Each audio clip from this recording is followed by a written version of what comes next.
So for me, from listening to the stories of Akhenaten and Jesus Christ, they seem to be one and the same. Even Moses. Because we know that Akhenaten was a rebel pharaoh. He talked about this one God. And he had to leave his capital in order to go somewhere else to establish his religion somewhere else. So there was a huge exodus, and he believed in one God. But the ancient Egyptians did believe in one God. They just didn't believe the sun was the main God. The God that they believed in was the hidden one, they said. Whatever they called the hidden one, that's who they believed their main God was. So when the Egyptologists talk about the ancient Egyptians believing in multiple gods, it's their ancestors. So those people with animal heads, or even Nut and Geb, they're actual people. The animal heads represent certain characteristics of that person. These people are their ancestors. Okay, the Egyptologists, it's outsiders coming in and saying whatever they want about the history of Africans, and they just get it wrong, right? So it's not surprising that they misrepresent the history and don't make you realize that Akhenaten is not only Moses, but also Jesus Christ as well. Okay, now I want you to listen to various things, and we're going to explain afterwards. You could decide for yourself, of course, but there is an actual person that represents not only Moses and Jesus Christ, but it's just one person that represents the both of them. The biggest mistake, in my opinion, that Akhenaten did, that he made the Egyptian to worship the new God through him, is only Atum, the power behind the sun, is giving the hand to him, and he's giving it to the people. Then when he died, the Egyptian could not find the connection between them and the God. So that's Zahi Hawass, who's talking about Akhenaten. Like the people could only get to God, which is the sun, through Akhenaten. Well, that's the same premise around Jesus Christ. If you believe in Jesus Christ, then that means you believe in God and you can get into heaven. Right?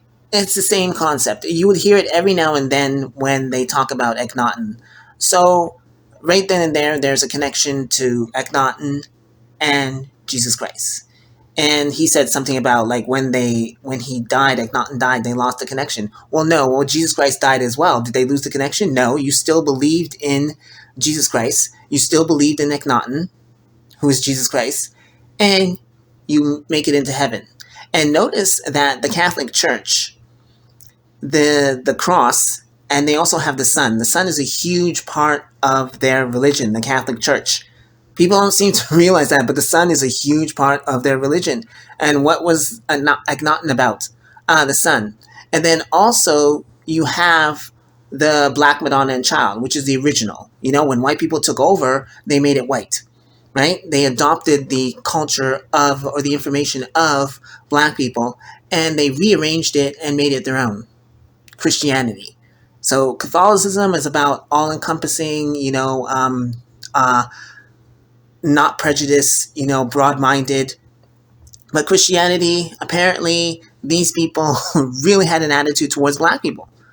And even women, gay people, and then saying that socialism is bad. I mean, this is supposed to be an enlightened people, but yet, look what they did. They left Europe, they went to Africa, beat up on the Africans. For what reason? We don't really know. They have an attitude towards black people. Why? We don't really know. They take them from Africa or buy them from the Africans. They bring them to the New World and they treat them like crap. Why? Praise Jesus, by the way. Why? Well, because these people are fraudsters. It's not their culture. They just adopt it for themselves and they say whatever they want and they pretend to be righteous when they're not. I mean, granted, some of them are, but I mean, if you understand the whole culture, it's like it's messed up. Okay, you should be actually teaching the whole world. We should have a utopia in this world right now. But no. Somehow, for 2,000 years, they didn't understand what Jesus Christ was all about. And again, I could have to get into the timeline because there's something wrong with the timeline. Don't you find it weird that the ancient Egyptians would count down from their time? Oh, it's 1346 BC. We're going to go next year. It's going to be 1345. It's going to be 1344. It's going to be 1343. You think the ancient Egyptians actually did that? No. And then you find out this one person, I forget his name, this one person actually designed the AD and BC calendar or something like that. It's like, what is this? Right? There's something wrong with the dates. Definitely. And as I said, outsiders are dictating the information about African history and culture or history in general, and they're just manipulating it on a grand scale. So you have to keep that in mind.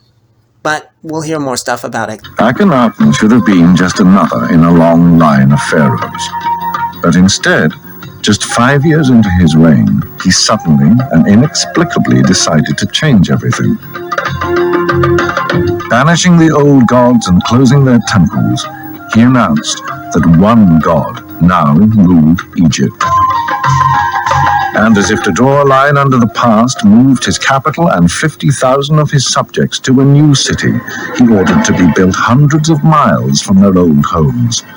But why? See that? 50,000 of his subjects. It was an exodus to go hundreds of miles away in the wilderness to go find somewhere else to build his capital. And then we find out that he had to take a boat to get to the other side.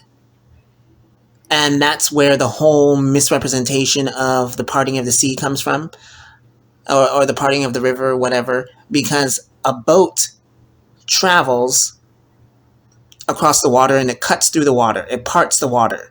When a boat travels across the water, it cuts through the water, and then dry land is the people that are on the boat. So the person that was translating it didn't understand how boats work. They didn't understand how boats work. So this is what Akhenaten did. He took his people, they went in the wilderness, and they went on a boat eventually, and, they went to the other side, or they went to their location, right? Their eventual capital. So that was the Exodus. And then he preached about his God and everything like that. You can only get to the God through him. And there you have Moses and Jesus, one and the same. And then, of course, they wanted to get rid of him once something happened. They didn't want to talk about him anymore. They started destroying his stuff. But then notice that the Black Madonna and Child is mainly in Europe, because in Africa, they didn't want to deal with this guy. They wanted to erase everything about this guy because they didn't like the fact that he was saying that the sun was God, because the sun is the aspect of God. It's not God total. It's very important, the sun. Absolutely. No doubt about that. But they had to carry their religion somewhere else. And they carried it into Europe. That's why you have a whole bunch of Black Madonnas throughout Europe, and you don't have that many Black Madonnas in Africa, because they didn't believe in what he was selling. But so they pushed it into Europe. That's why you have the Black Madonnas in Europe. And then eventually, when white people took over, they took on the religion themselves. But they manipulated it and said whatever they wanted to say. So that's why the whole Madonna and Child is basically based in Europe, right? And as I said, the Catholic Church, the cross is about the sun. It has nothing to do with anybody dying on the cross. The sun dies on the cross. It also was born on the cross, rises in the east, sets in the west, goes to its highest point, goes to its lowest point. So that's the cross. That's the sun. It's the sun. Has nothing to do with anybody dying on the cross. If it's anything, it's the sun that's dying on the cross. The sun is also resurrecting on the cross. So these people, Christians, came along and just manipulated things, and people are believing erroneous information because of the Christians. Oh, I forgot to mention that the virgin birth story comes from ancient Egypt, and I believe that that's the story of Akhenaten. It was propaganda, of course, because apparently they found the child at the doorstep of the palace. They adopted him as their own. So Amenhotep III and his wife, they adopted him as their own, but he wasn't of royalty, so they had to make him of royalty. So they went through the motions of doing the virgin birth thing, and then somehow he's connected to Osiris, and Osiris is royalty. And I believe Osiris is based off of a real person that existed in their history that they deified afterwards, right? So if he's connected to that person, then he is of royal blood in a sense. So that whole virgin birth thing was actually propaganda. It didn't happen. It's just propaganda in order to make him legitimate. He became legitimate, and eventually he became Pharaoh. So all this is in Africa, in Egypt. Now they're going to convince you that it's in another location because another people want to claim something that's not theirs, right? The way they carved up Africa when they came down, when all the European forces came down, and then they started battling the Africans, and this caused problems for the Africans, because it's not that the Africans weren't doing well in their country. You understand? They had their own problems, but then all of a sudden these Europeans come on top of them and cause even more problems. You understand? Like, they pretty much had no chance. And the diversity in Africa, people don't seem to understand how diverse Africa is. It's very diverse. So all the tribes and stuff like that, you could pit one tribe against another and stuff like that. You could cause so much problems for the Africans, right? So that's what they did. So they carved up Africa for themselves. They obviously destroyed a lot of African information and art, but they also took some of the information for themselves. They took the artifacts, we know, and they distributed it in various parts of European societies. And of course, they carved up the history.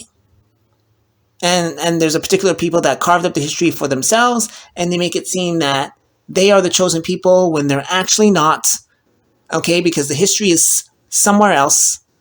That's why they can't find anything in their location to corroborate their story about King Solomon or Moses or Jesus. It's just not there because it didn't happen there, right?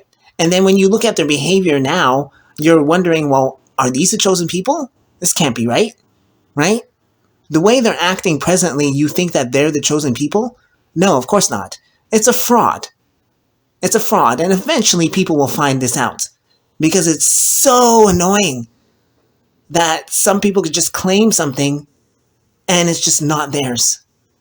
And the evidence is there, but people just don't want to see it because they've been told lies over and over again to the point where, well, it must be true because they're constantly saying it. But no, if you stop to think for yourself, you start to realize that these people are lying. They're liars. And they have to be exposed.